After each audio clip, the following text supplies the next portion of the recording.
The first checkpoint always smelled like salt and solvent.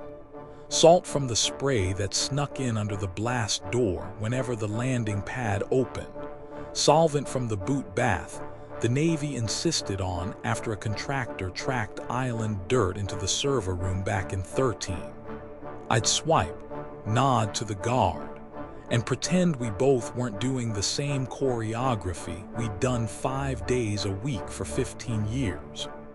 "Morning, Brooks," the guard said without looking away from the split screens. He had a styrofoam cup and the posture of a man paid to be bored until the one day he isn't. "Morning," I answered, badge light going green. 6 more doors, 6 more ways to prove I was still me. People think black budget labs are all neon lights and impossible coffee.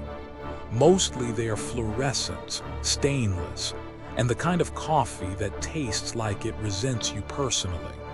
We called our place Trident Platform because naming things after sharp objects makes budgets feel justified.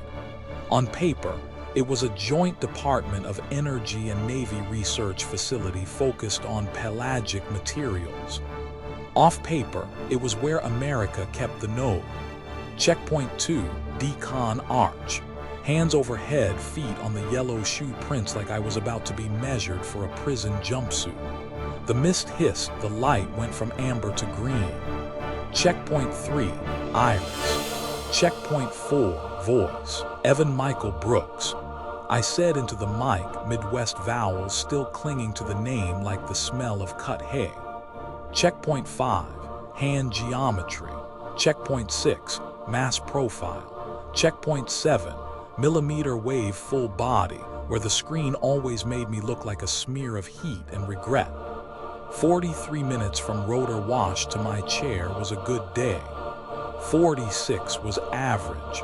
51 meant someone with braid on their shoulder needed to be shown we were serious. This morning was average. The dome above the research floor was set to fair. A fake skylight cycling through a Hawaiian afternoon it refused to admit didn't exist at 0600. We sat in a half circle around the central pit, 20 identical stations, each with 3 monitors, 1 emergency hard line, 1 mug someone would never wash enough. In the pit, the node floating over a cradle that never touched it, a bus-sized ellipse that absorbed light and patience in equal measure. Not black, not glossy, just wrong. Like your eyes wanted to slide off it and your brain kept pulling them back. 02:26 I logged in. The interface bloomed with yesterday's lattice map. Atomic positions, spin states, density approximations that were all guesses with better than average math. The node didn't do gravity the way the rest of us were required to. It didn't do temperature either, not exactly. 19.2 Celsius at the skin, always like it remembered a spring day and refused to let it go. Some people couldn't hear the hum. I could. Not a sound through air, but a pressure at the hinge of your jaw, like a truck idling 3 blocks over. First week, it gave me headaches. By week 3, my skull filed it under things we endure. By year 15, I only noticed when it changed, which it never did. The morning brief at 0800 was the same as the morning brief at 0800 every weekday since my knees stopped liking ladders. Director Adler took the center dais, silver hair, government shoulders. Tablet he scrolled with a finger that never smudged. No significant deviations overnight. Thermal constant, field constant, radiation constant. The words always lined up in the same places, constant, stable, within expected variance. I could have mouthed along if I liked unemployment. Teams 2 and 5 continue Southern Quadrant mapping, Adler said. Team 3 resonance sweep, Brooks, you're on lattice validation. Copy, I said, because you've got it. Boss didn't go over great in rooms where clearances mattered more than charm. Lattice validation meant telling a piece of ancient physics we still didn't understand that we hadn't made any typos. Point, click, confirm. Hold a ruler up to the impossible and pretend rulers mattered. I fell into the rhythm. Coffee cooled. The node hung there like a judgment. At 1,300, the cafeteria put out turkey sandwiches that tasted like compromise and tomato soup that tasted like memory. I ate at a corner table under a bulletin board that still had a flyer for the 4th of July cookout we never actually had. OPSEC and fireworks don't mix, turns out. After lunch, I booked my calm booth, third from the end. The booths were soundproof, the connection tunneled. Maya blinked on the screen after 3 rings, red hair tucked behind an ear. The classroom whiteboard behind her full of sight words and a drawing of a dinosaur with sunglasses. "Hey," she said, smiling like she wanted to believe it. "You look tired. Long morning." I gave the cover story we all gave. Offshore maintenance. Valves, corrosion, a misbehaving pump. America loves oil platforms. It understands them. Saw dolphins on approach. I added, true, because that's the kind of lie a man can stand behind. "You and your dolphins," she said, rolling her eyes. "You always notice them. You never noticed the raccoon that lived in our trash when we were in Norfolk." "The raccoon noticed me first," I said, and she laughed, the kind that traveled through fiber like it had legs. We talked about things normal people talk about. The church potluck sign-up, the busted sink, her students, my next rotation home, 2 weeks if no one panicked. You can build a life on little lies if you grout them with affection. We'd been doing that for years. When the timer ticked down, she hesitated. "Ev," she said, "when you're back, can we?" She didn't finish. She didn't have to. People don't ask for the talk when they are happy. "Yeah," I said, "we should." I sat in the booth after the call ended and stared at the grain of the faux oak desk, the kind installed by the lowest bidder with a background check. The hum slid into my awareness again, the truck 3 blocks over easing off the gas. I told myself it hadn't changed. I told myself a lot of things. Back at my station, the afternoon stretched like a road through Kansas. I put in earbuds, not to listen to anything. Music made the hum fight, but because plastic in your ears tricks your brain into believing you're in control. The node didn't care. The node had never cared. At 1611, a small thing happened. Small things are where the big trouble lies.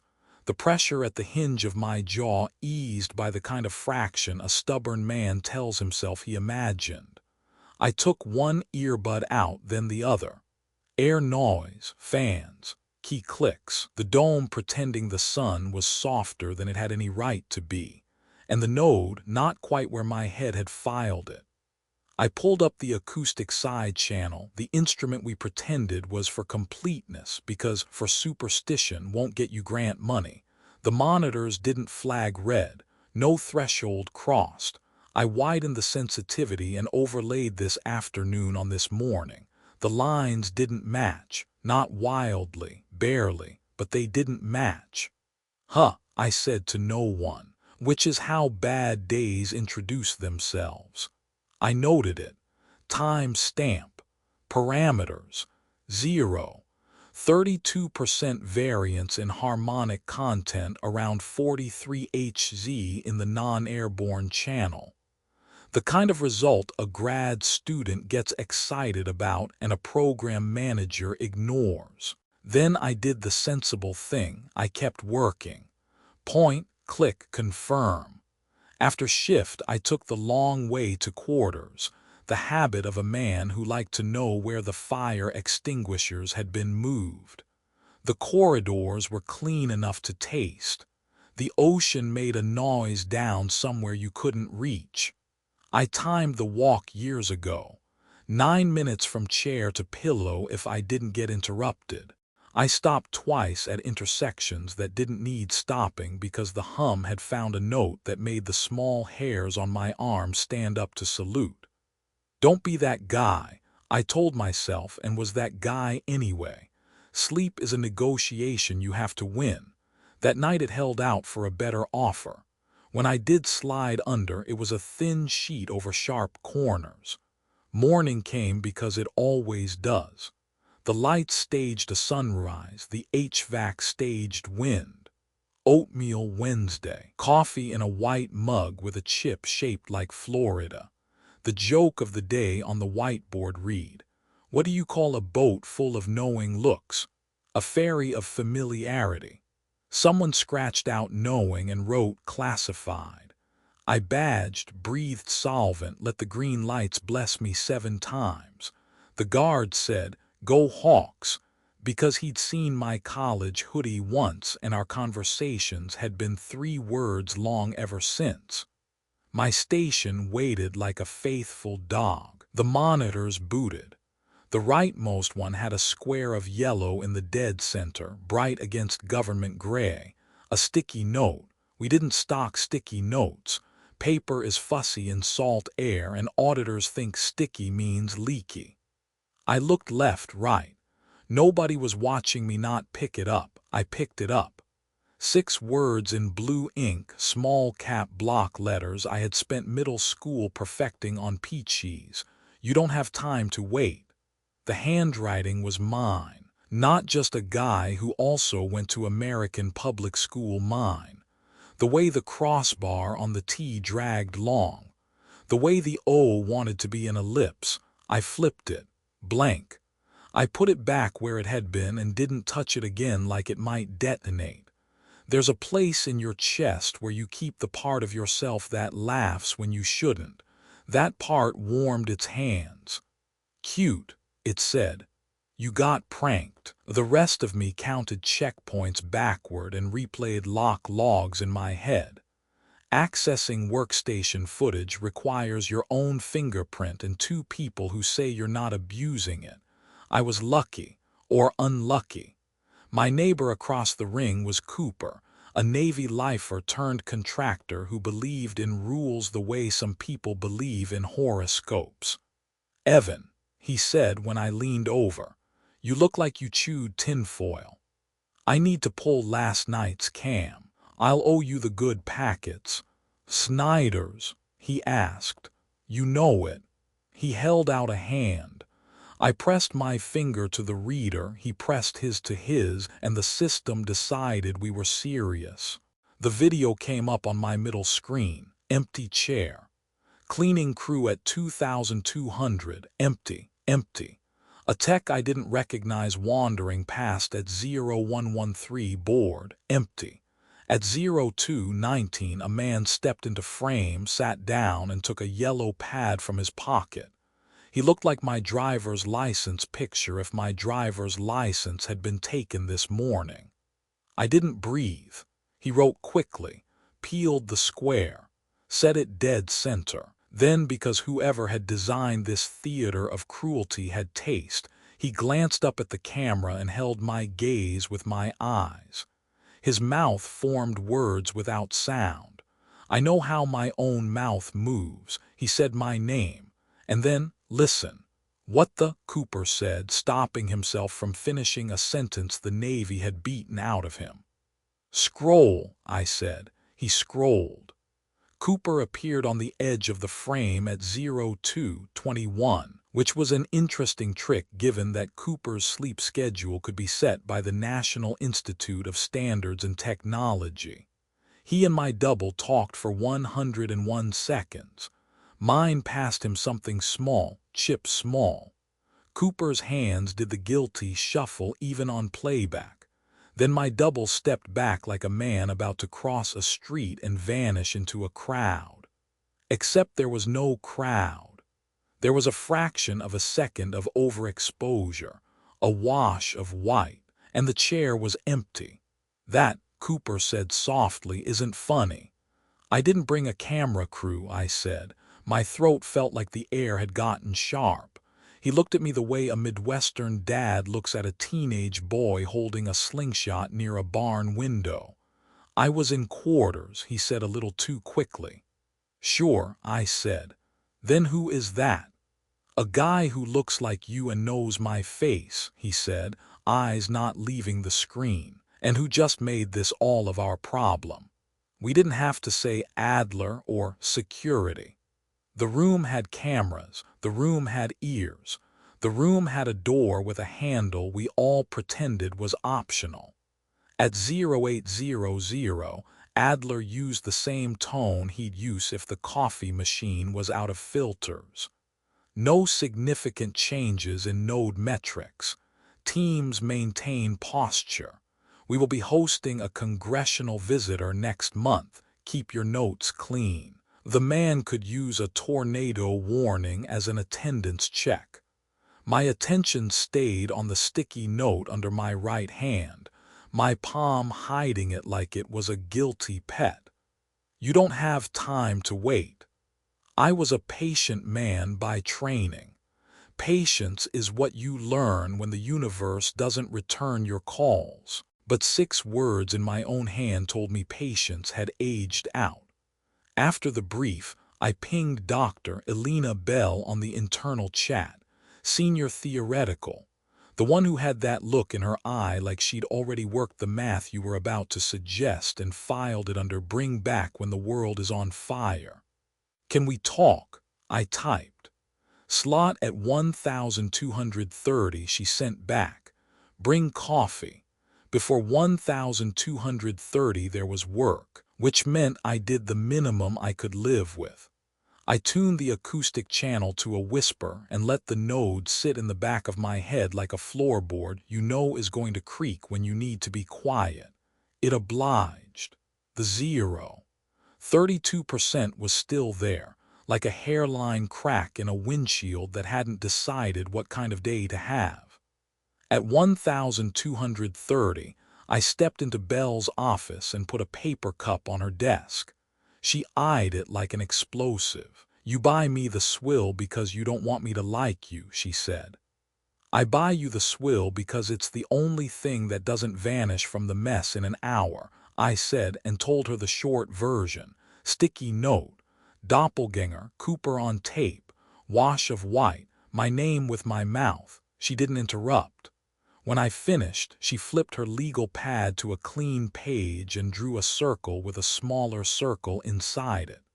The thing in our basement, she said, as if we kept a possum in a trash can, doesn't behave. We have built careers describing its misbehavior as math. What you're describing is either a very expensive prank or a boundary condition. How attached are you to the idea you're not being pranked? I don't keep sticky notes, I said, and if I did, I'd hide them better. Security, she asked. If I walk in there with I met myself, I get a chaplain and a soft chair, I said. And I don't want a soft chair. She nodded once. Give me the timestamp. I'll pull the feeds from my side. You won't have clearance for my bay, I said. I will if I ask in the right Latin, she said, the hint of a grin that said she'd spent her 20s bullying equations and kernels with equal success. Don't touch the note, yet. I didn't. I went back to my station and pretended the node and I were in a better relationship than we were. At 1442 the hum slid again, a half-hertz glide that my body felt before my head did. I adjusted the sensitivity, overlapped the day. The wiggle widened. I logged it. I wrote the sentence you always write on days that get you fired or promoted, probably nothing. Then I added the sentence you write when you know you're lying, recommend increased observation.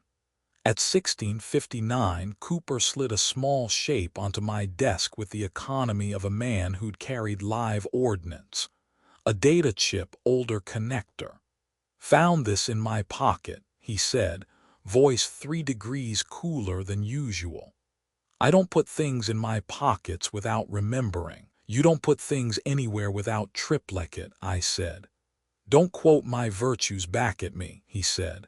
I don't like hearing them out loud. He walked away before anyone could see him do a thing that might be called trust. The chip didn't match my terminal. Of course it didn't. The Navy would let you paint a ship with taxpayer money before they let you plug in an adapter from Amazon.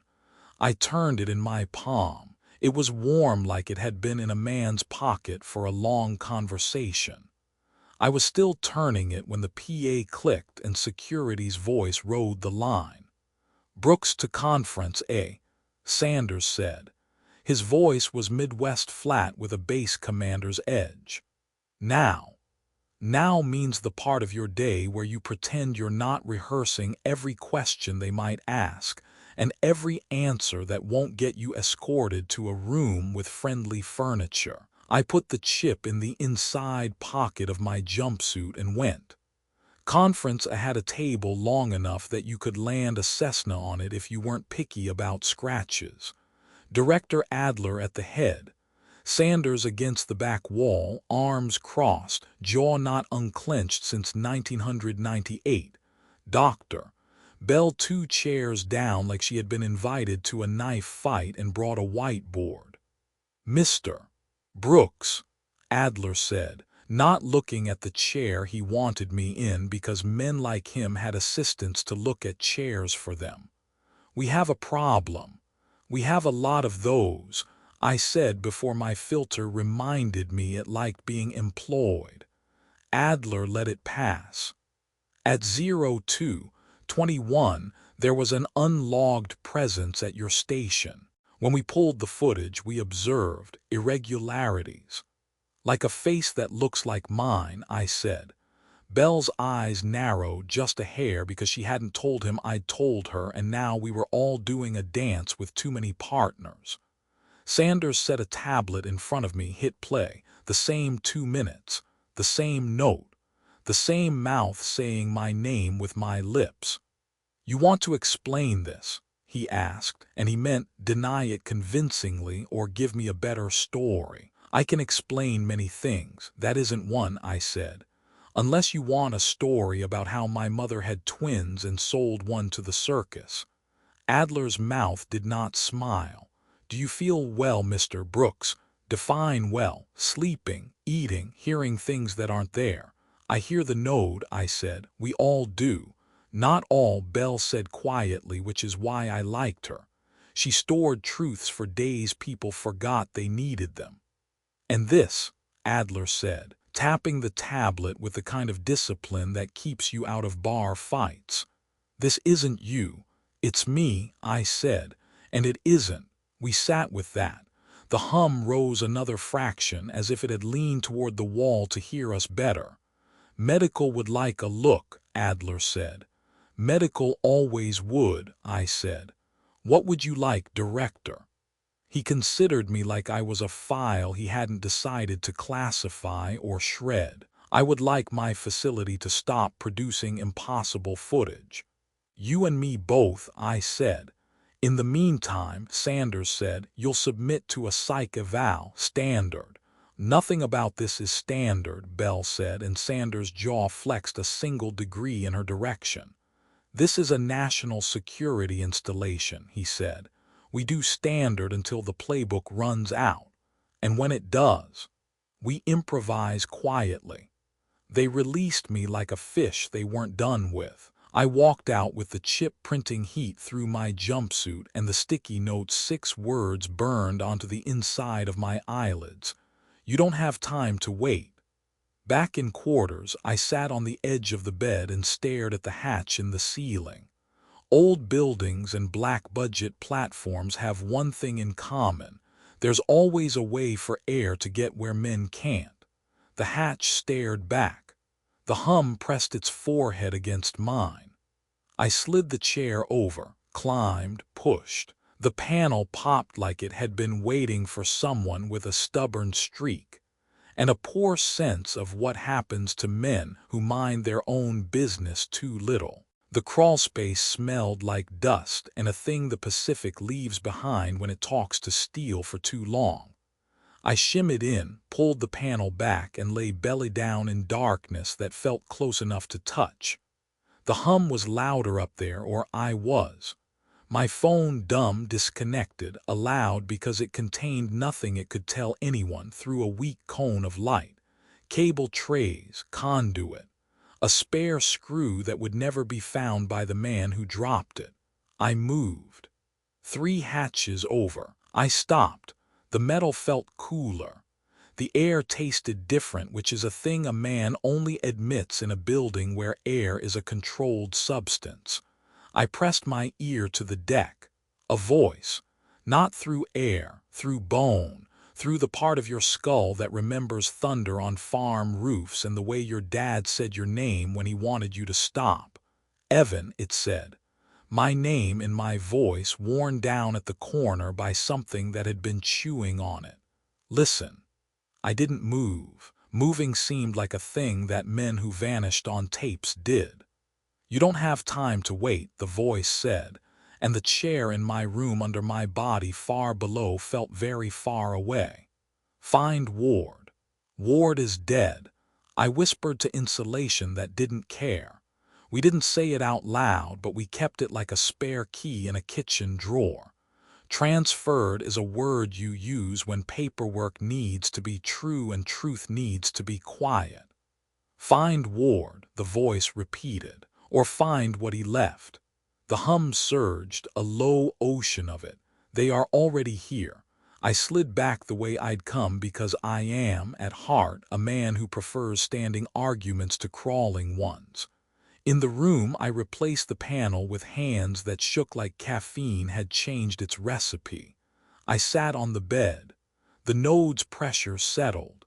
The 6 words on the note said the same thing they had an hour ago, but their tone had changed. I took the chip from my pocket, turned it once in the light, and smiled a tired man's smile. The connector didn't match my terminal, but it matched one in a room on the administrative ring built before our procurement officer discovered the religion of standardization. I slid the chip back into my pocket, stood, and looked at the mirror above the sink. A man with my face looked back. His eyes were a little tired, his hair a little more navy than fashion. He raised his hand. I raised mine. It took him half a beat longer than it should have. All right, I told him. Message received. The light flickered. Somewhere in the bones of the platform, something groaned like weather in winter. The hum found a new fraction, a small new thread in a rope that had been stretched too long. I killed the light and lay back on the bed fully dressed, boots on, chip in pocket, 6 words on the desk, and the hum in my skull like a prayer someone else had taught me. I stared at the ceiling and counted backward from 100 by 7s the way the flight surgeon taught me the time I forgot to eat before a helo hop. 93, 86, 79, 72. The hum smoothed out. The face in the mirror lived in the mirror where faces belong. When sleep finally took me, it came on like a coastal fog, slow, gray, inevitable, and hiding things I couldn't name. In the last second before I went under, a thought that wasn't a thought drifted through. Not all doors are meant to swing one way. The node hummed. Somewhere behind the walls, something listened back. Morning routines are supposed to reset you. New oatmeal. New bad joke on the mess board. New line at checkpoint 1 where the guard smells like cigarettes he isn't allowed to admit. But the sticky note sat dead center on my desk, daring me to make believe routine could survive contact with it. I didn't touch it. I'd made that mistake yesterday. Instead, I slid my palm across the surface like a man covering a wound. When I pulled back, there were 2 notes. Not 1. 2. Same yellow square, same blue ink, same letters only my hand makes. The first said, "You don't have time to wait." The second, don't wait for me. My stomach did the kind of drop usually reserved for helicopters that lose a rotor. "Morning, Brooks," Cooper said as he sat down, his coffee already cooling, his face already tired. I held both notes between two fingers like they might bite. "How many do you see?" He looked, blinked, frowned. "One. Same one you showed me yesterday." "No," I said, throat tight, "there are two." He gave me the kind of look men give dogs barking at corners. "Then maybe you should talk to medical." I slid the second note across to him. He didn't react, didn't even see it. It slid like I was pushing air. My blood went cold. "Forget it," I said, pocketing both. My fingers told me there was paper. His eyes told me there was nothing. Work doesn't stop just because you're breaking. Lattice validation, calibration sweeps. The node floated in the pit like a black thought. Every hum, every shift, every whisper in my jawbone felt amplified. At 10:13 the pressure spiked. The acoustic side channel lit up with a tiny climb at 43 Hz. My ears knew before the instruments did. I logged it, stamped it, lied to myself with invariance. At lunch the soup tasted wrong, not spoiled, not salty. Wrong, like someone had swapped tomatoes with memory. Across the room, Dr. Bell caught my eye. She tapped her watch, then a folder. She had pulled the tapes. Her office was a closet that thought highly of itself. Legal pads stacked like bricks. She slid a tablet across. "You need to see this." It was the same feed I'd watched with Cooper, 0221 empty chair, then me, sitting, writing, sticking the note, looking up at the camera. "Watch the mouth," she said. 0305 I watched, and hated what I saw. My lips moved, slow, deliberate, the playback too clear to deny. "Evan, my name. Listen." Bell paused it, leaned back. "That isn't an echo, that's intention." The door creaked. Cooper stepped in, arms crossed. "Bell pulled me in, says you've been seeing things." "You were there," I said, standing. "On the tape, you talked to him, to me." His jaw set. "I was in quarters, asleep, like every night at 0221 for the last 10 years. "Then explain this," I snapped, jabbing the screen. His figure entering frame, his posture, his voice silent but his. He watched himself accept the chip, watched himself hesitate, watched himself vanish in that burst of white with me. "That's not me," he said finally. "Then who the hell is it?" I demanded. Belle's eyes went sharp. "Look at the logs," she said. She keyed in, pulled facility access for 0221. The list came up. Name Cooper M. Location quarters. Name Cooper M. Location Bay 3. 2 entries, same timestamp, same man, 2 places at once. The hum pressed harder against my skull, like the node was leaning in for the punchline. Bell whispered at first, not liking the taste. "You weren't alone in that room, and neither was he." The lights flickered. The notes in my pocket burned like matches. One said, "Don't wait for me." The other said, "You don't have time to wait." I looked at them both, then at Cooper, who swore he wasn't there. The logs told me he was. The camera told me I was. Which left one question no one wanted to ask out loud. If we're already in 2 places at once, who's keeping track of which one of us is real? Nights are the worst here. The ocean presses down like a lid. No windows, no stars, just the hum steady as a pacemaker. It used to be background. White noise, something you tuned out like air conditioning. Not anymore. The node had found a new register, one I couldn't tune out. Not a tone, not static, cadence, like syllables pressed through a wall. My ears rang, my chest buzzed. I wrote it down the way linguists write dreams, shapes, pauses, something like a pattern. The pattern spelled one word, my name, over and over. "You're pale," Bell said at breakfast, stirring oatmeal like wet cement. "The node's talking," I told her. She looked up. Machines talk all the time, oscillators, harmonics. No, I cut her off. It knows me, it said my name. Her spoon stopped halfway. Then it's not talking to the facility, it's talking to you. By mid-shift, half the monitors in Bay 3 flickered. Signal analysis lit up with spikes no one wanted to explain. Cooper stared at the graph. That isn't random. He traced his finger across peaks, valleys. Look, 4, pause, 2, pause, 4 again, it's counting. Counting what? I asked. He didn't answer, he didn't have to. We all knew what the node had in its tank: time, decades of it, maybe centuries. At 14:07 the lights went out. Not a flicker, a blackout. The kind that makes your teeth ache with silence. My breath fogged. The hum surged, naked without the fluorescent wash. Then whisper, not in the air, not in my ear, inside, right behind the eyes. Evan. The syllable detonated like a migraine. I doubled over, palms pressed to skull. Bell's voice was distant. What is it? What's happening? Listen. My jaw locked. My tongue moved. Words spilled out that weren't mine. It's here.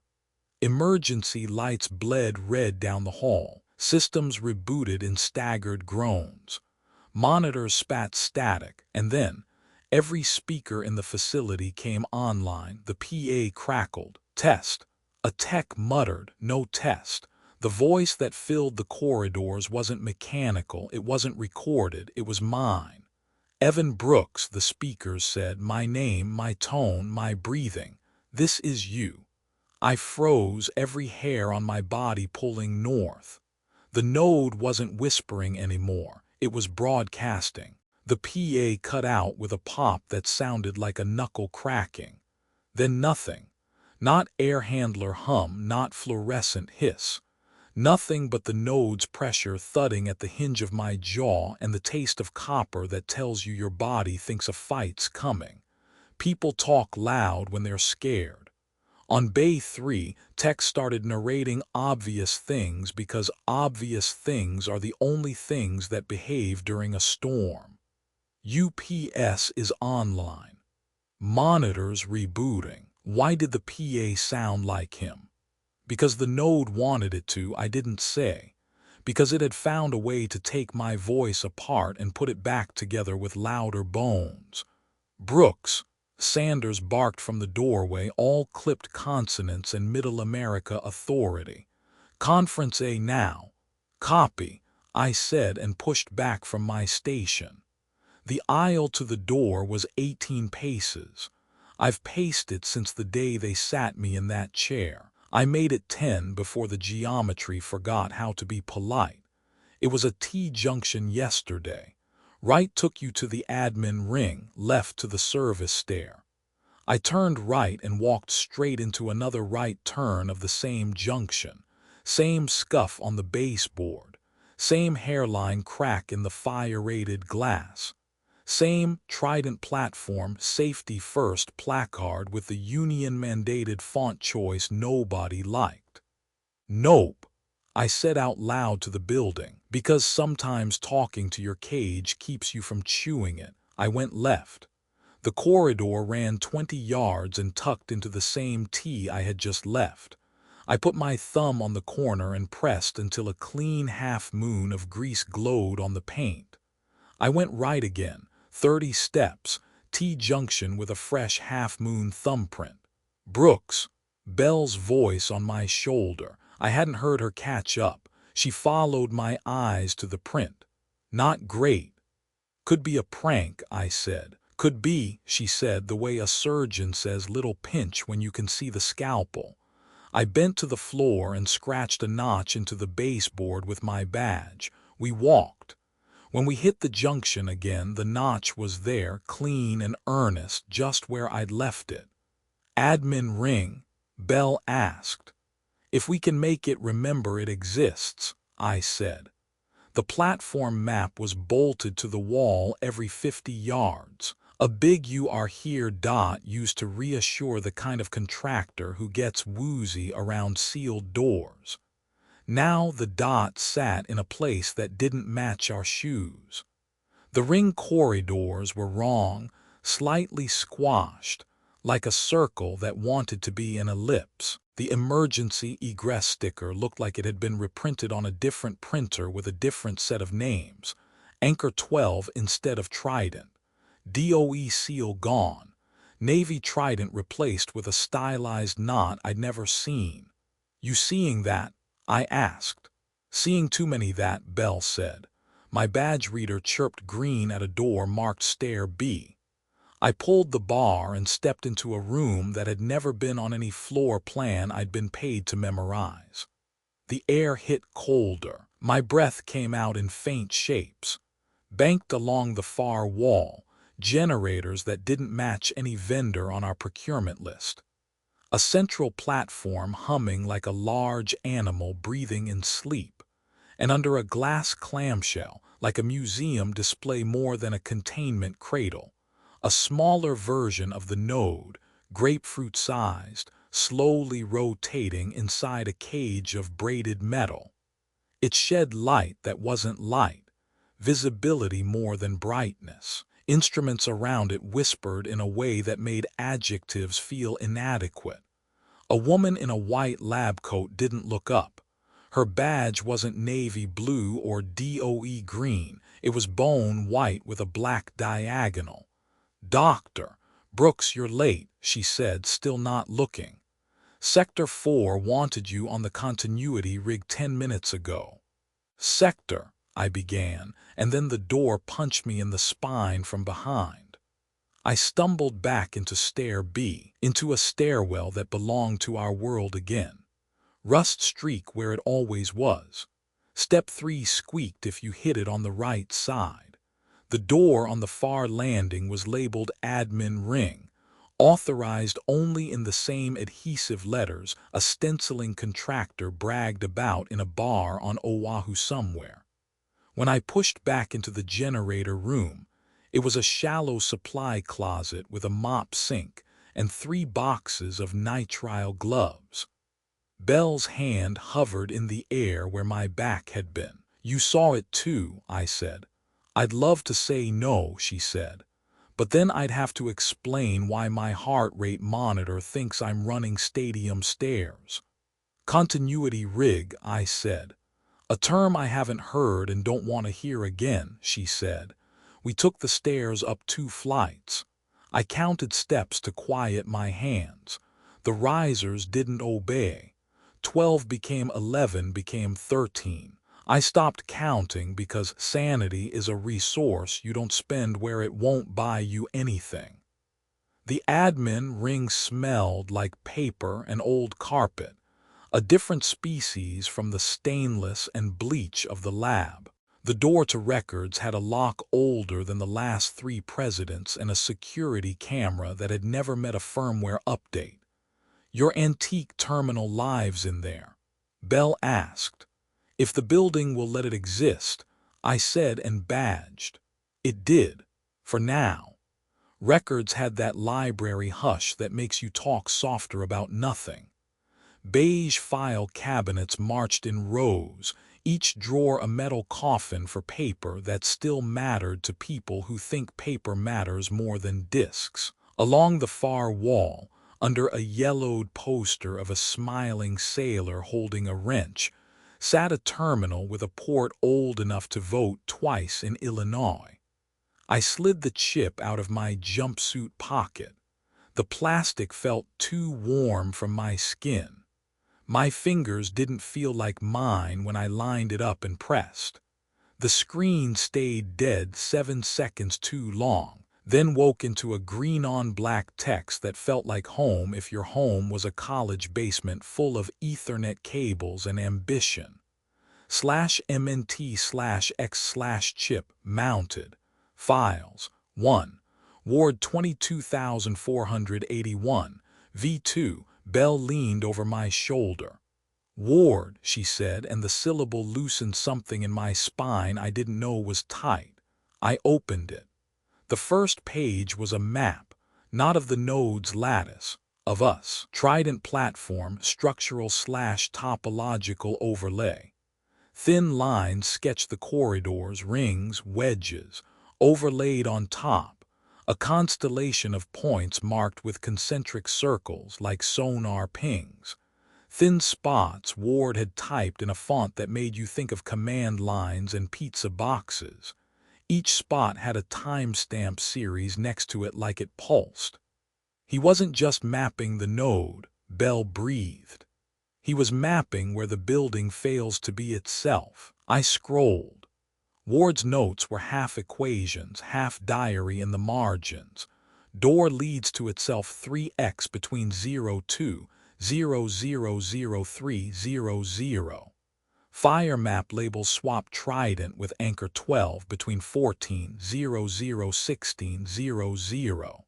Best passage to admin ring during pulses, hug inner wall. Avoid cross junction C7 during 43 HZ rise. A later entry underlined twice. Don't trust the map, trust the noise. The noise, Bell said. The node found my jaw again. A half-hertz glide upward, then down, then up, countable. 4 beats pause, 2 beats pause, 4. My body answered before my mind did. I pointed at the overlay. Here, I said, tapping a thin spot between the records closet and the inner admin corridor.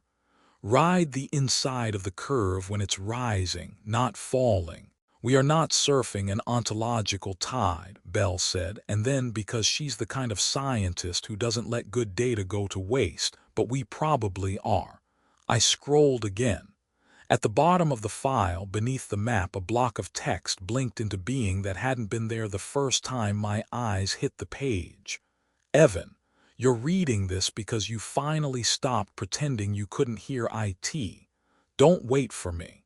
Me doesn't always mean you. Ward, that line wasn't there a second ago, Bell said. It wasn't, I said, and my mouth tasted like pennies again. I copied the file to the internal directory the way a man pockets a talisman before a long trip. The copy bar crawled across the screen like a bug in molasses. The overhead light flickered. Not power. Decision. Dust in the air hung a heartbeat too long, like gravity took a drink of water and forgot to return to work. The copy finished. I yanked the chip, pocketed it, and stood. Admin security will have the master feeds, I said. If our building is playing hopscotch with space, I want to watch it fail on camera. You think the cameras live in the same world we do? Bell asked. I think they do, I said. The admin corridor felt too long, then too short, then exactly itself, like it was embarrassed to be caught. We hugged the inside of the curve like Ward said. When the node's pitch climbed, we moved. When it dipped, we paused. 2 times out of 5 our shoes landed on tile edges that weren't where they'd been last week. Once, the exit sign over the stairwell spelled safety in a font that made my teeth itch, then blinked back to the government sans serif we all die under. At the security station, Sanders' second, a woman named Ortega who could take a door off its hinges with her stare, looked at us like we were a rumor with clearance. State your need. Master corridor feeds for the last 2 hours, I said. Especially the admin ring. That's a lot of feeds, she said. I'm a lot of need, I said. Bell elbowed me. Ortega's mouth did something that almost became a smile and did not. Sit, she said, and spun us a console. The wall bloomed with 36 tiny versions of the building, each camera with its own hum. I found the junction that had looped us and scrubbed back. There we were, 2 figures in navy coveralls walking toward the T. We turned right. Camera 14A showed us turning right again into itself. Camera 14B, same angle, same time, showed us turning left into a straight run that didn't exist when we turned. Overlay, Ortega said. The software ghosted one over the other. 2 sets of us walked 2 different ways at the same time. One pair made the admin ring in 40 seconds. The other took 3 minutes to return to where they'd started. Belle put 2 fingers to her temple like she was pushing a headache back in with muscle. We're not in one building. We're in a range of it. The node is modulating the floor plan, Ortega said like she was reading a traffic report. Cute. On camera 19C, a door labeled electrical swung open onto a corridor of raw rock lit by drop lights. Men in orange hard hats pushed a cart loaded with something I didn't have an English word for. It wasn't in our building. It wasn't in any building that paid taxes to our government. The camera fluttered like an eyelid. When it blinked, the door was shut. "Rewind 2 seconds, I said. Ortega did. The drop lights winked and were gone again. If you weren't looking for it, you wouldn't see it, which was the point of everything we did here. Okay, Belle said, voice tight. We have your feeds, your antique, your marching orders from a dead man. We going to conference like the Colonel wanted, or are we going to do the thing we actually came up here to do?" "Which thing is that?" Ortega asked. I tapped the map in my head Ward had drawn. "Find out where the building is thinnest near the node, and pray there's a way to get eyes on it without being in the same room as it when it decides to pull a magic trick with physics." Ortega pointed her chin at the big screen. "You'll want observation east." Observation east was a fishbowl punched into the wall above the node chamber, glass thick enough to make a marine feel demure. You couldn't hear much in there even on a good day. The room was built to make spectacle safe. But the hum had picked up its own narration, and you can't caulk that. From up high, the node looked like a wrong idea a god had decided to keep. No edges and too many at once. The cradle below it gleamed and did nothing because doing nothing is what engineering does when the thing in the room refuses to be engineered. The ring floor was quiet. No techs inside the 20-meter line. Sanders had posted 3 guards like punctuation marks. "What do you expect to see?" Belle asked. "The part where the story pretends it's calm before it doesn't." We weren't in the room 30 seconds before the comm tested how much work the word calm can do. Along the far wall, set into the concrete like a scar, a door I had never seen before cracked open 5 inches. Nobody opened it. No badge reader flashed. The seam just unzipped. A thin wash of air kissed my face and smelled like rain, even though the ocean 10 meters beyond the hull is salt and metal, not rain. Through the slit, trees. Not the potted palm in the admin lobby. Trees, big ones, thick green, light that didn't belong to our dome or our latitude. "Jungle," Belle said, voice very small. The seam zipped itself shut. I had the sense you get in a church basement when the tornado siren test isn't a test. Every oxygen molecule in the room felt accounted for. "Okay," I said, "maybe we." And then I stopped talking because my brain decided the next sentence needed to come preloaded with disbelief. Someone stood inside the 20-meter line, between the node and the inner railing where no one stands without 3 authorizations and a bad idea. She wore jeans and a blue sweater with a college crest the color of corn. She pushed loose red hair behind her ear the way people who have always had hair do, not like a person on a platform where OSHA posters outnumber women on a good day. My body went cold enough to ring. My hands hit the glass. "Maya." She looked up like hearing your name in a grocery store. For a second she smiled because love doesn't check badges. Then she understood where she was because even a civilian knows when a room hates you. 2 security officers in gray moved toward her from opposite sides, hands up, palms out, like you'd approach a deer that somehow walked down the center aisle at church. "Open the door," I told Belle. I can't, she said, because she likes rules and we live in a building built of them. Open it, I said to Ortega, who had appeared behind us like she'd followed the same math. She keyed the panel, the glass door into the observation vestibule thunked and sighed like an old man standing. You're not cleared, she began. That's my fiancé, I said, and the word landed in the air like I'd put a flag in it. Ortega's eyes flicked to the floor, to my hands, to the node. She didn't say don't, because she knew I would. I ran. Stairs 2 at a time, then 3. The vestibule smelled like ozone and resolve. My badge ate the reader in one gulp. The inner door thought about it and decided to be kind. Inside the chamber, the air had a texture like a vinyl record under your fingertips. Maya, I yelled. She turned. Relief hit her face like sun out from cloud. Ev, the 2 security officers reached her. Not rough, firm the way a lifeguard is firm when the undertow thinks you're a toy. Ma'am, one said, you can't be in here.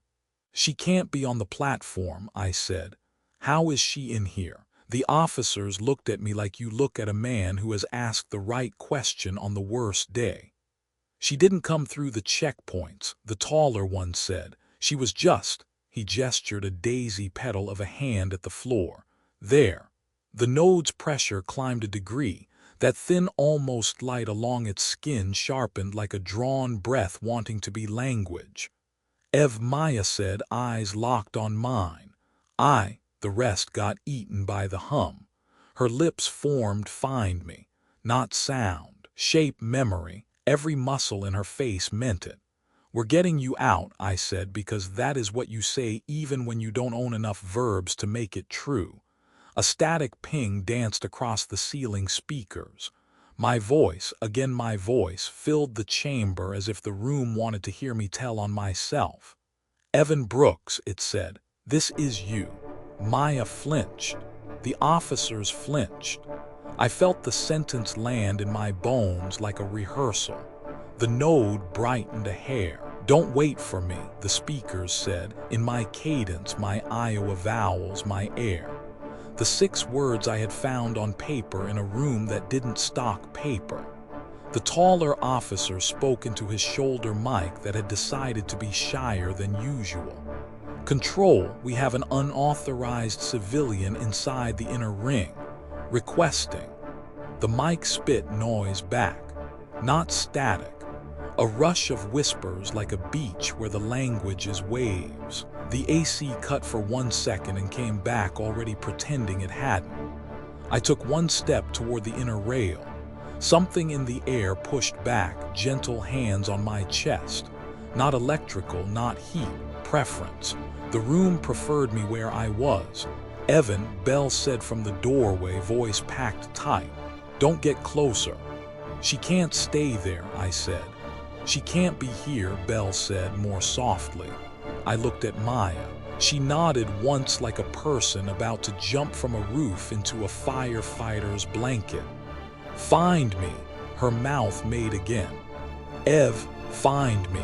The node turned under its own mysteries, and for a half breath the wrong light along its skin connected in a line that pointed not at me, not at the officers, but at her sweater like a laser pointer at a planetarium show. Don't, my body said. Do, the part of me that proposes marriage on piers said. The glass behind me shuddered. Ortega's voice broke through the whisper floor with a sound that had paid its union dues. Brooks, she yelled. Back out, now. I didn't move. In the corner of my eye, a door along the far wall unzipped again 5 inches. Not jungle this time. A fluorescent hallway stacked with crates labeled in a language my mouth didn't know how to pronounce. Maya looked at the seam, then back at me. The hum gathered itself like a choir that has finally found the key. Ev, she shaped. The node's light stitched once like lightning deciding to be polite. The officers touched her elbows like priest and usher. I took a step I shouldn't. The air stiff-armed me again, firmer. And then the thing that people write reports about and then retire happened. The woman I loved in denim and a blue sweater with a cornstalk crest blipped. Not disappeared, skipped. A half frame to the left like a bad cable feed, then back. Then the seam in the wall widened to a door width. Maya turned her head one last time. Her mouth find me. The officers reached for her. The seam swallowed her. The wall was wall again. My hands found the rail. The rail found my hands. The PA breathed on. My voice, colder now, rolled through the chamber like a recorded promise. Time is running, it said. The node hummed like agreement. And then the alarms started again, not the friendly ones that say drill, but the ones that get you to your feet because your feet want to run. Somewhere above us, a klaxon punched the building's lungs. Red lights swung into a spin. A text banner dragged across every working screen. Protocol Alpha, restricted ring breach, OBS East. Security locket, Ortega said into a mic that had decided to play along again. The inner doors chunked. I stared at the patch of wall that had pretended to be a door, then at the node, then at my open hands like they might have answers encoded in grease. Over the noise, over the red light's fake heartbeat, over the taste of copper that hadn't left my mouth since the PA spoke in my name, a smaller, meaner idea slid into place. If the node could speak with my voice, it could lie with it too. Don't wait for me, it had said. I didn't plan to. Alarms don't just sound, they shake. They crawl down your throat and remind your body that it's made of meat.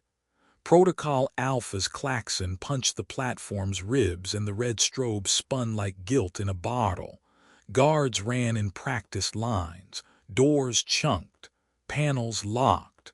The node, quiet as ever, just sat there, like a cat pretending not to notice the dog losing its mind. Maya was gone. The wall that had opened like a zipper was just concrete again, smug and indifferent. My fiancé had slipped into a corridor that didn't belong to our world, and the node wanted me to think it was my idea. That's when I remembered Ward. If he'd mapped the thin spots once, maybe he'd mapped her. Back in records, the beige cabinets rattled like old teeth from the vibration of the alarms.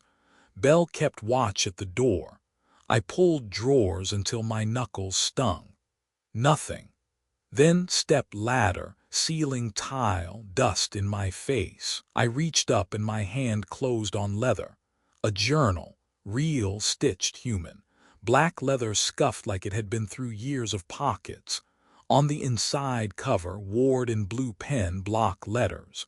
The first pages were cramped equations and diagrams of corridors twisted into Mobius strips. Notes like, time equals direction if observed wrong, or seems respond to resonance, not force. Then the writing shifted, less math, more paranoia. They follow my handwriting. Maps erase themselves when I sleep. If I read aloud, the node listens harder. My throat went dry. I flipped further. A page in the middle wasn't ink, it was fresh. Wet, black letters bloomed as I watched. Evan, you saw her. Good, keep looking. I dropped the book. It hit the floor like a heartbeat. Problem? Belle asked, too calm. It's writing to me, I said. She crouched, squinted. The ink shimmered like oil slicks. You can ask one question. Choose carefully. My skin went ice. I mouthed, Maya. The letters rippled. She is between, safe for now, but the node notices love faster. Belle backed up like the page might spit. It's answering you, she whispered. The journal wasn't paper anymore. It was a terminal, a living one. I turned a page blank. Then ink bled again. Do not tell them. They are not them. Ward, I asked the page. Ward, Evan, both, neither. I slammed it shut, but the leather vibrated under my hand like something breathing. Then came the twist. Belle grabbed my wrist. Look, she hissed. The cover wasn't blank anymore. Words scratched themselves into the leather skin deep. Prove you aren't me. The journal flipped itself open to the back page as if impatient. Ink unfurled. Last test. If you keep reading, you will become me. My chest hollowed. The node pressed harder in my jaw like it was listening through my teeth. What does it say? Belle demanded.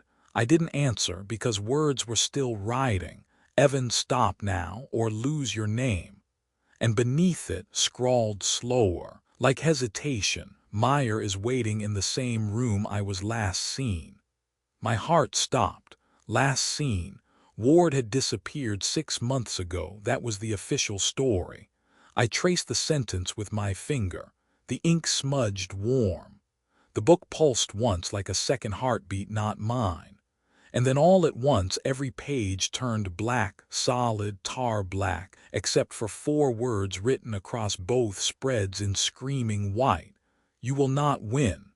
The alarms outside died. Silence slammed down heavier than noise. Belle's whisper felt too loud. What did it show you? My mouth opened, but the journal answered for me. Evan is gone. The journal closed itself. Its last words still hot in my skull. Evan is gone. Belle didn't buy it. She watched me like a cop waiting for the confession I hadn't given.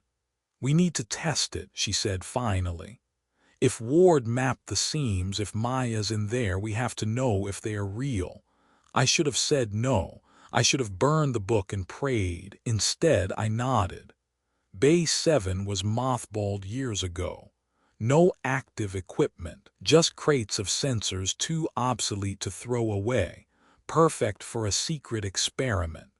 Belle chalked a grid across the floor, marking resonance points the way Ward's scrawls suggested. I carried in a thermal camera, EM mics, a seismograph from the Cold War.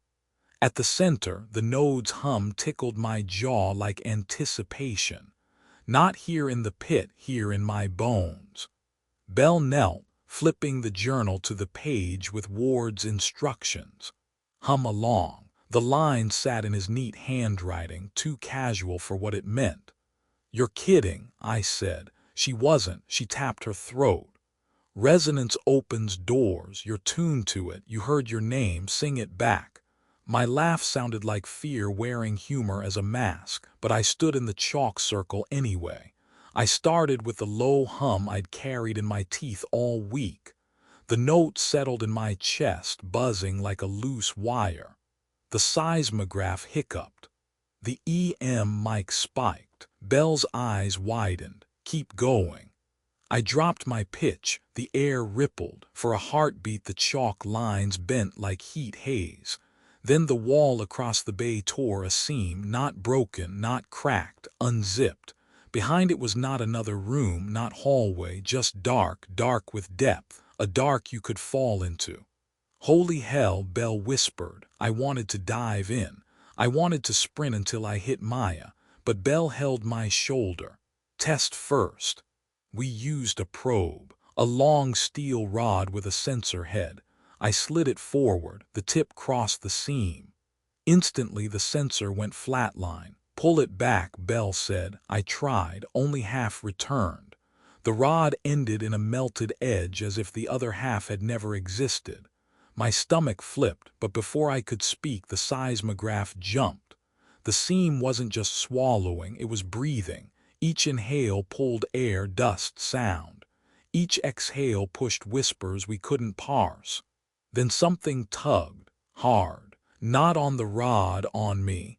My hum had synced too well. The seam wanted the rest of me. Belle shoved me back, breaking the note in my chest. The pull stopped. The seam stayed open anyway. That's when the twist landed. The probe we'd lost came back, ejected, clattering across the floor. Only it wasn't the same rod, its metal etched with grooves, grooves that spelled letters. Belle crouched, whispering, "It's your handwriting."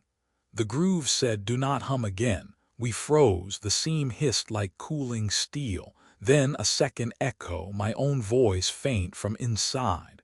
Evan, thank you for opening. The whisper grew louder, layered, confident. You left me in there, but I came back different. Belle gripped my arm. That's you, that's your voice. She was wrong, it wasn't me. It was something that had worn me like a glove. And as the seam convulsed wider, we saw a silhouette step forward, familiar shoulders, familiar jaw. The words dropped into the air like a verdict. Evan Brooks, you are the copy. The seam collapsed behind him with a sound like tearing paper. The silence that followed was worse, because in that silence I stood face to face with myself. Same scar under the chin, same tired eyes, same stubble I'd meant to shave. He smiled my smile, but steadier, stronger. You've been wearing my life, he said. Give it back. Belle raised her weapon, her knuckles white. Her eyes flicked from him to me. Two Evans, one choice. Which one of you came out first? She snapped. Me, we said at the same time. My chest tightened because his voice didn't just sound like mine, it carried memories. Memories that weren't his to carry. Belle, I pleaded, stepping forward. You've worked with me for months, you know me. The other me tilted his head. She knows me too, she just forgot. They made her forget. Belle's breath shook. Ward wrote about this. The seams spit back doubles, shadows that think they are the original. My double chuckled. Ward got it half right. Sometimes the shadow is the original. I lunged not at him, at the journal, snatched it off the crate and shoved it open. Prove it then, right. The journal answers me, not you. He didn't flinch. He took the book from my hands like it was his by birthright, opened a blank page. Ink bled instantly. Welcome back. My throat closed. Belle stared at the page, then at me. It listens to him. I shook my head, desperate. It's a trick. The nodes rewriting the rules. The double laughed low. No trick. Systems no. Check. Belle keyed into her wrist console fast. A biometric ping echoed off the walls. ID match Brooks Evans, status authorized. She tried mine. Red text glared back, mismatch, identity error. I felt the floor drop beneath me. Belle, you know me, I whispered. The cafeteria, Tuesday mornings, you hate the soup. You tell me every week. She hesitated. The double leaned close, his shadow long. Maya, he said, just the name, my fiancé's name. He whispered lower, words meant only for me but loud enough for Belle. Blue sweater, coffee stain on the cuff, the night she said yes. My breath hitched. That memory wasn't just mine, it was ours. Belle's eyes filled with something I couldn't bear doubt. Tell me the truth, she said, pointing the weapon now squarely between us. One of you is lying. Which one? The node hummed deep, walls vibrating like they enjoyed the scene. And my double smiled again, the way I smile in dreams before waking. Don't you see, Belle? He's the echo, I'm the man. Belle's finger whitened on the trigger. My double smile carved the room into before and after. The hum from the node swelled like a drum roll nobody wanted. Then the facility itself answered for her. Steel shutters slammed down across every bay door. Lights turned hazard red. A synthetic voice rattled the ceiling. Lockdown level 5. Unauthorized duplication detected. Containment in 180 seconds. Containment meant one thing. Burn protocol. Seal the bay and flood it with fire hotter than the ocean trench outside. Belle swore. It doesn't care which of you is real, it's going to erase both. My double and I locked eyes. For the first time we weren't enemies, we were prey. Override, I barked. Dual clearance, Belle snapped back. Needs 2 Evans. The irony almost made me laugh, almost.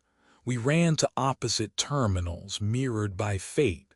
The console barked for ID, palm retina. I pressed my hand. Red, mismatch. He pressed his, green, accepted. It's not enough, Belle shouted over the countdown. Needs both, my double grinned. Maybe he's not useless after all. 60 seconds, the system warned. My chest rattled with the hum still clinging to my bones. Desperation pulled the note out of me, raw and broken. The seam test sound. The console shivered. My rejected ID flashed, then glitched. Pixels stuttered like static snow. My double caught on instantly. He matched me, his voice overlaying mine until we were one unholy harmony. The console froze, then printed text. Synchronicity confirmed. The bay unlocked with a seismic groan. Shutters retracted. Countdown aborted. Bell exhaled so hard it was almost a laugh. You two just sang your way out of cremation.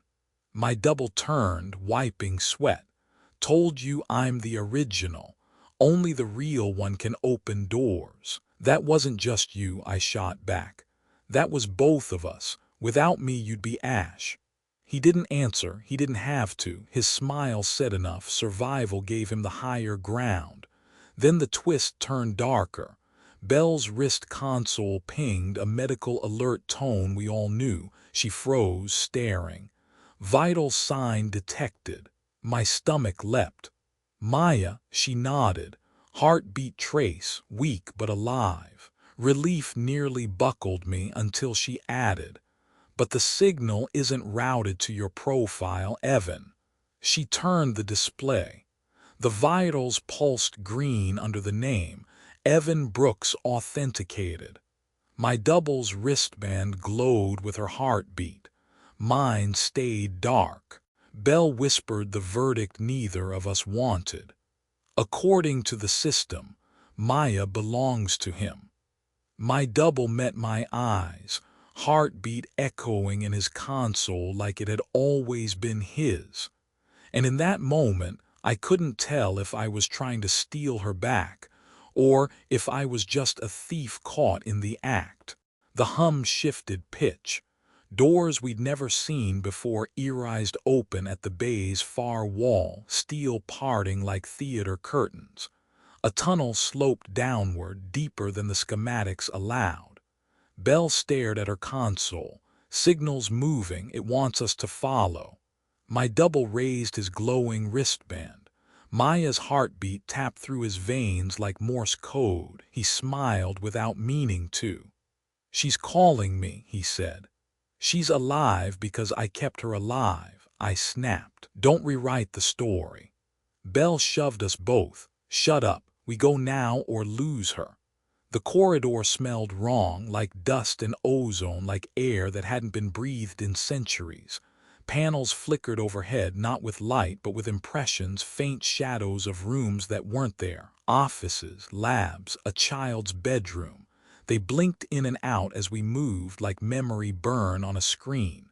My double pushed forward fast, too fast. "Slow down," Belle hissed. He ignored her, because the farther we went, the louder her heartbeat thumped in his band. I lunged, yanking his shoulder. "You don't get to claim her." He spun, fist connecting with my jaw. I staggered, copper in my mouth.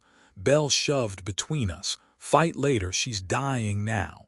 We kept moving, but it wasn't running anymore, it was hunting. The ring warped. Corridors doubled back into themselves. Steps carried us forward but spat us out behind. At one point, I swore we passed our own shadows sprinting the other way.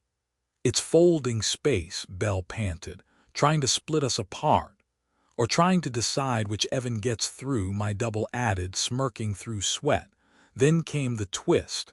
We hit a junction, two identical corridors, both pulsed with Maya's heartbeat. "Left," Belle said, studying her console. My double pointed right. "Signal's stronger this way." The hallway lights flickered. His wristband glowed brighter. He took the right path without waiting. I chased left, fury and fear dragging me. The rings didn't just split us, they compared us. I could feel it like an exam graded in real time. Every step, every breath weighed against his, and still impossibly the corridor bent. I stumbled forward and suddenly I was in front of him again, Both paths had looped to one. He cursed under his breath. Guess the system likes me better, I taunted, even though doubt gnawed my ribs. The heartbeat grew thunderous now, echoing through steel. A door waited ahead, marked with symbols no human welded. I shoved it open. Inside, a containment chamber, white walls dripping with condensation. At the center, a chair bolted to the floor.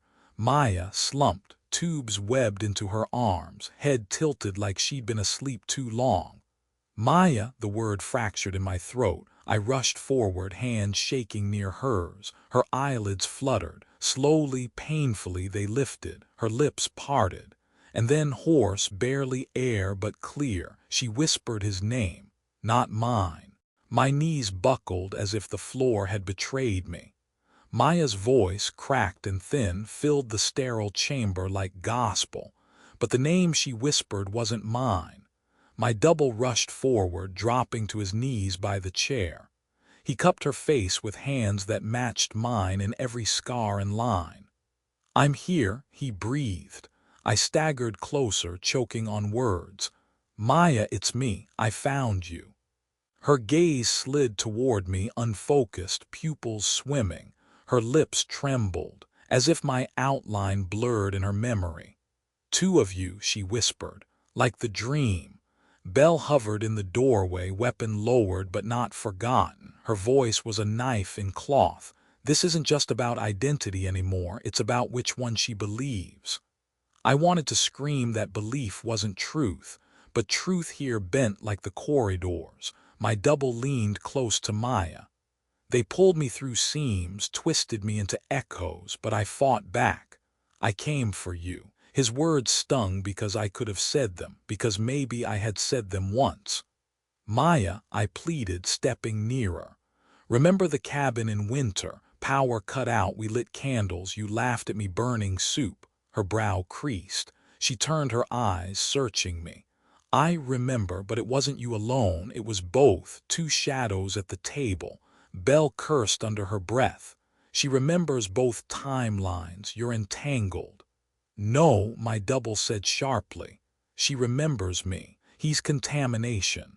"Or maybe you're the contamination," I snapped. "Maybe you're the parasite the node spat out." The node hummed deep in the walls as if enjoying the theater. Maya stirred, voice shaking but firmer. "Stop." Her fingers twitched, tubes rattling. "You sound like strangers, both of you." She closed her eyes, breath shallow. "Listen, I remember one Evan who held me when my mother died. I remember another Evan who stayed up building a cradle for no child yet born." Tears blurred my sight. Both memories were true, both were mine. She opened her eyes, pain slicing through them. "But now I see they are split, same man torn apart." Belle stepped forward, urgent. "Maya, you need to choose. We can't keep both. The system won't allow it. It'll burn this whole ring down." Maya's head sagged, sweat slick on her skin. She lifted a trembling hand, searching the space between us. My double reached first. So did I. For a heartbeat, her hand hovered, indecisive. Then she let it fall into his. My chest cracked open. She whispered, voice almost gone, "You're the one I married." Not looking at me, not even seeing me. The node's hum crescendoed, satisfaction in its vibration. The chamber lights dimmed as if the system itself acknowledged the verdict. Belle looked at me, pity sharpening into suspicion. And in that instant, I understood the cruelest part. It wasn't that Maya had forgotten me. It was that the world had decided I'd never been real. The chamber's lights flared white. A voice filled the air, cold as a verdict. Primary identity confirmed, Evan Brooks. Secondary instance scheduled for deletion. My blood iced. Secondary instance, that meant me. My double didn't even flinch. He held Maya's hand, whispering her name like a vow reborn. Belle's console vibrated. She yanked it up, her face drained. It's wiping you from the system, every clearance, every file. Stop it, I gasped. Override. She shook her head. There's nothing to override. You're not in there anymore. My stomach flipped as reality flexed. Security cams blinked past me like I was air. My own badge dissolved from my wrist in digital static. The world itself was agreeing I was counterfeit. I stumbled to the wall mirror, no, not a mirror, a polished steel panel. My reflection lagged a second behind like it had to remember me. This is wrong, I muttered, voice breaking. I am Evan Brooks. I remember the cabin, the cradle, My double cut me off, calm and merciless.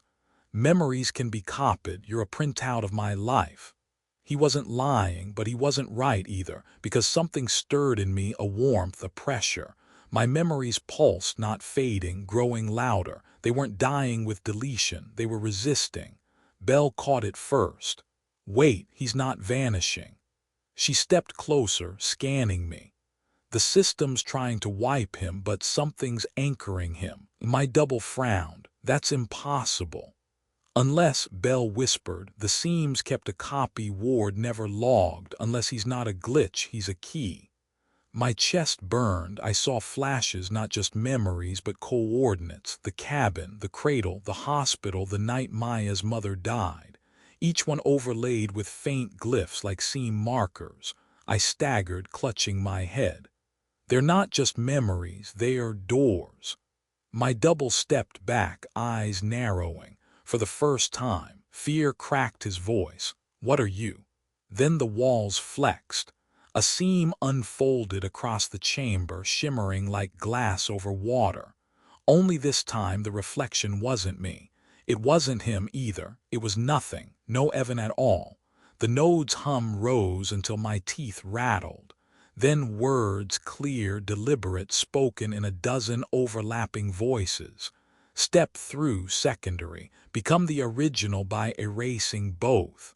Belle shouted, don't listen. Maya weakly clutched my double's wrist, terror in her eyes. And me. I stood trembling, staring at a future where I could be the only Evan again. But only by annihilating both of us. The seam rippled like a lake of glass. No reflection, no copy, just an absence shaped like me. The node's voices pressed against my skull. Step through secondary, you will be unchallenged, whole again. My fists trembled. For weeks, for months, I had been fighting shadows, proving my reality to deaf walls. Now here was an answer, brutal, simple. Belle planted herself between me and the seam. Don't. That's not salvation, it's erasure. Step in and you're gone too. I swallowed glass in my throat. Better gone than counterfeit. My double laughed low. There it is, he knows he's the echo. But he didn't understand because as I stared into that nothing, it stared back and it wanted me. I reached out. My hand touched the seam and the world bled.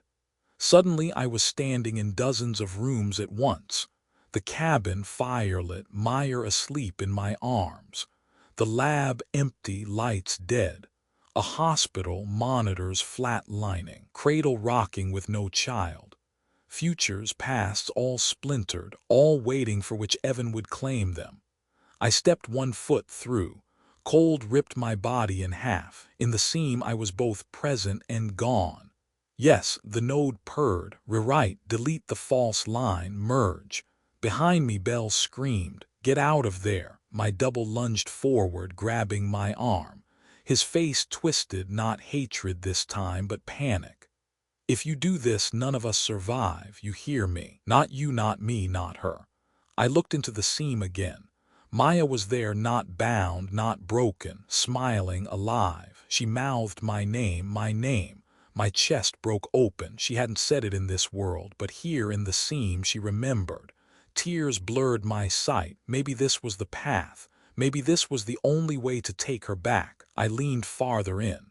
The cold deepened like liquid glass filling my lungs. The node thundered approval. Yes, erase, be singular. Then a sound, fragile, cracked, but real. From the chair behind me, Evan. I froze, not in the seam, in the chamber, Maya's voice. And this time she said my name.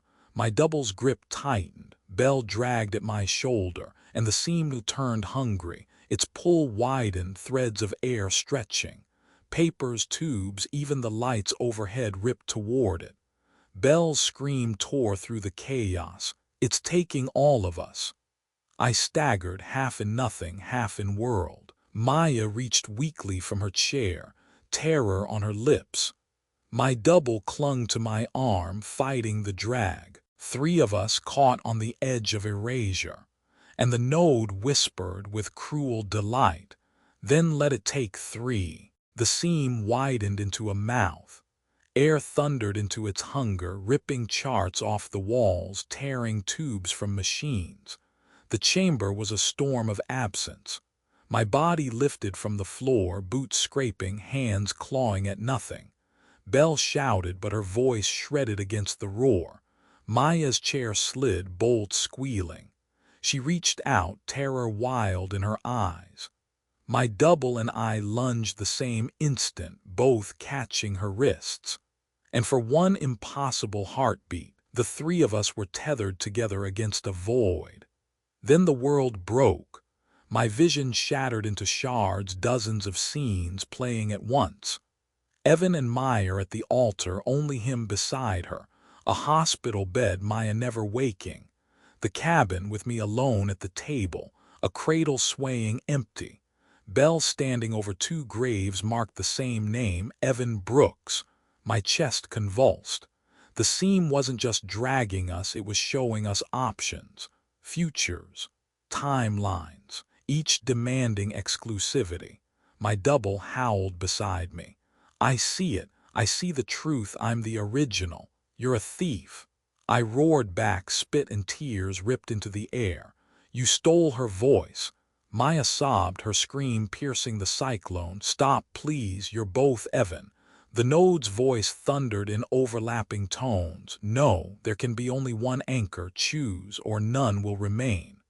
My grip faltered.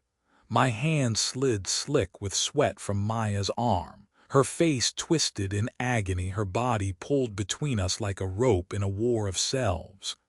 Inside the seam, I glimpsed something worse. A future where no Evan existed at all. The world still turned. Maya alive but alone, standing over an empty cradle. Belle leading Trident without me. The node hissed satisfaction. "See, you are optional." My heart collapsed inward. Optional, replaceable, a ghost in my own life. But then through the scream of the void, Maya's voice broke again. Not weak, not uncertain. "Evan," she cried, my name, not his, my name. My double's eyes widened. His grip faltered, doubt poisoning his strength. I reached, bones splitting under the strain, lungs crushed by the pull. Belle screamed something, lost in the wind, but I knew her eyes. She was begging me not to let go. The seam pulsed. Its edges cut sharper, the choice closing in. And then the final fracture. I felt my grip on Maya's wrist tear loose, fingers sliding, void screaming triumph. Her last word before she slipped away, "Evan." And I didn't know which of us she meant. My grip slid, nails tearing skin. Maya's scream cut through the void, her voice splitting in 2, one for me, one for him. The seam pulled harder, gravity turned traitor. My shoulders felt like they'd ripped from their sockets. Beside me, my double snarled, teeth bared, clutching her other wrist. For once we weren't enemies, we were anchors on opposite ends of the same soul. The node's voice bellowed across the storm. 2 cannot remain. One must be the anchor. Belle clawed at the console, trying to override, her screams lost to the cyclone. "It wants one of us," I gasped. "Only one." My double turned, eyes burning. "Then which one do you think she's calling?" I couldn't answer, my throat locked, because deep down I knew she was calling us both. He stared at me then, and for the first time I didn't see malice. I saw exhaustion, the kind carved into bone. "Listen," he rasped. Maybe I'm the print, maybe you are. But it doesn't matter, she doesn't need two shadows tearing her apart. His grip on Maya shifted, not weaker, deliberate. My chest convulsed. Don't. He leaned closer, voice cracked raw. Take care of her, all the memories, all the pieces, they are yours now. My stomach hollowed, he was giving up. Maya screamed louder, thrashing against the void. No, don't let go. His eyes locked on hers. Tears streaked his face, but his smile was soft, almost relieved. Maya, he whispered, I was real because I loved you, that's enough. And then he let go. The seam roared, swallowing him in a flash of glass and nothing. His scream never came, he was simply gone. Maya collapsed into my arms. The pull slackened as if the void had eaten its due. Bell slammed the emergency seal. The chamber groaned, the seam shrinking to a wounded slit. I clutched Maya against me, heart shattered and soaring all at once. But then her face twisted, eyes wide with horror. Evan, she whispered, which one are you? The chamber went still. The seam shrank, edges trembling, a wound refusing to close. Where he had vanished, there was only dust and the echo of absence. I cradled Maya against my chest, heart pounding. She wouldn't stop staring at me, her lips trembling with the question she'd already asked. Which one are you? She whispered again. My mouth opened, but the floor lurched before I could speak. The walls split. Sirens shrieked. The steel ribs of the ring screamed like an animal in its death throes. Bell staggered up from the console, face chalk white. It's destabilized. The node was the anchor. Without it, this whole ring is going down. Dust rained. A crack split the ceiling, daylight bleeding in. I pulled Maya to her feet. We move now. She clung to me, stumbling, her eyes still burning into mine. But if you're not him, I'm the one holding you, I said, more harshly than I meant. But it was the truth I had left. We ran. Corridors bent under stress, pipes exploding in gouts of steam. Panels buckled, sparks fell like molten rain. Every few steps I felt a phantom tug in my mind, memories that weren't mine but his. The way Maya's hair caught firelight in the cabin. The sound of her laugh when I hadn't been there to hear. They burned alongside my own, two sets of truths fighting for one skull. Maya stumbled. I caught her. For a heartbeat, her hand pressed my chest. She froze, eyes wide. Your heartbeat, she whispered. It's the same rhythm, but different. My stomach dropped. She could feel it too, the fusion, the fracture where he and I bled together. Bell shoved past, forcing open an emergency hatch. We don't have time for metaphysics, move. We clambered through, up into a shaft that reeked of oil and burning insulation. Above us, sunlight poured in through a collapsing breach. My breath ripped from my lungs as we climbed. Maya's grip never left me, but neither did her eyes. Tell me, she begged. If you're both, which one are you now? I couldn't answer because I didn't know. The shaft shook, nearly hurling us down. The ring's skeleton groaned, tearing itself apart. And then in the hum of collapsing steel, a voice bled through. The node, weak but certain. Then who are you? The words crawled through my spine like frost. Bell looked back, horror dawning. Maya clutched me tighter, waiting for an answer I couldn't give. The roar died with a final snap, like a cord cut through bone. Silence bled into the chamber. The seam collapsed into itself, shrinking to a single spark, then vanished. Dust rained from the ceiling. The metal ribs of the ring groaned, tearing under their own weight. I fell to my knees, lungs burning, hands raw. Around me the world was quieter, too quiet. Maya stirred. Bell caught her before she slipped, easing her upright. Her lips were pale, but her eyes fixed on me. Evan, she breathed. I looked down at my hands. They shook, but not from weakness, from recognition. My knuckles bore scars I knew and ones I didn't. My mind echoed with memories that weren't mine alone. Cabin winters, cradle building, a hospital vigil, all mine, all his, both. I whispered to the empty air, which one am I? Belle's console flickered, failing before it died completely. She glanced up, sweat cutting her face. Station integrity is collapsing. We've got minutes. The floor jolted, nearly tossing us. Sirens wailed, steel screaming. I stumbled forward, helping Maya to her feet. She leaned into me, fragile but warm, real. She searched my face, her voice cracking like glass. You feel like him, but also different, both halves in one skin. Her fingers pressed my chest over my heart. Is that still you? I wanted to answer. I wanted truth, but all I could give was silence and a hand over hers. Belle grabbed us both, hauling us toward the access lift. Existential crisis later. Right now we live. Corridors shook as we ran. Panels split, sparks rained like meteors. Behind us, walls folded inward, the rings devouring themselves without the node's anchor.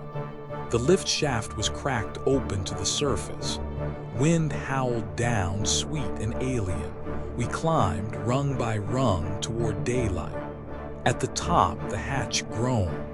I shoved it open with bloodied palms. Sunlight spilled across us, blinding, golden, impossibly alive. Maya gasped, tears cutting her face. We made it. Belle pulled herself through after us, collapsing on the ground, laughing breathlessly. I turned back once. Through the widening fissure below, the rings twisted like a serpent eating itself. And in the low hum of the dying structure, I swore I heard it, the node's voice, faint, echoing. Then who are you? The earth rumbled, the structure sank. Silence claimed it. I stood in the sunlight, Maya's weight against me, Belle's laughter still shaking the air. One Evan had been erased, or both, or maybe neither. I was alive, I was loved, but the question lingered like a scar. If I was both and neither, what did that make me?